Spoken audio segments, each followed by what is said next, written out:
9 মাসে ঐক্য কমিশনের বৈঠক হলো। বৈঠক করে আলী রিয়াদ সাহেব যার নেতৃত্বে হয়েছিল উনি আবার বাংলাদেশ ত্যাগ করে চলে গেছে।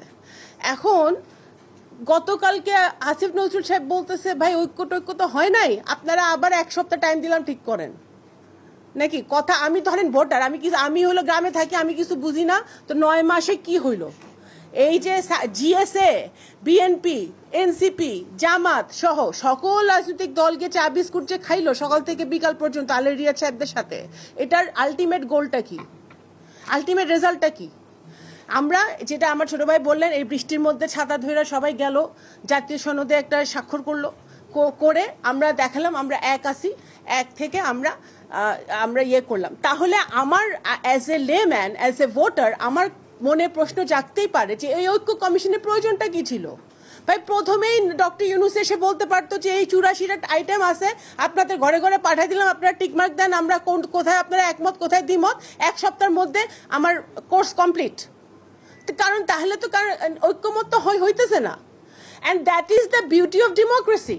ভাই আপনি গণতন্ত্র চাইবেন, আপনি ডেমোক্রেসি পালন করবেন, আবার ওভারনাইট সংস্কার চাইবেন, এই দুটো একসাথে হয় না। সংস্কার and reform or change is a continuous process. আপনি আজকে 2টা চেঞ্জ আনবেন, আপনার অপেক্ষা করতে হবে আবার আপনি, কারণ সব গণতান্ত্রিক পরিবেশে, গণতান্ত্রিক সিস্টেমে আমরা এই 5 জন আমরা একমত হব না, 5 জনের 5টা মত থাকবে এবং সময় বেশি লাগবে। ভোটাররা নির্বাচনের দিকে আগাচ্ছে, জনগণ এগিয়ে আছে, রাজনৈতিক দলগুলো পিছিয়ে আছে।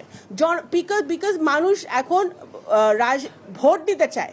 আপনারা যখন জুলাই সনদ সই করছেন, আমি একজন মাঠের কর্মী হিসেবে আমি আমার গ্রামে বসে, আমার গ্রামে ছিলাম সেই দিন, কারণ আমার গ্রামের লোকটা ভোট দিতে পারেনি গত 17 বছর। ওই জুলাই সনদে কি লেখা আছে, ওরা ভাই গণভোটে কি কি লেখা আছে ওরা জানে না। ওদেরকে জানাইতে হলে ওদেরকে মিনিমাম 6 মাস ওদেরকে শিখাইতে হবে। ওরা কিসের উপর ভোটটা দিবে? গণভোট ইয়েস নো, তারা কিসের উপরে বলবে? তাদেরকে বুঝতে তো হবে। আপনারা নভেম্বর মাসে গণভোট চাচ্ছেন, তো ওয়ের ইজ দ্য টাইম যে তারা গণভোট বুঝবে?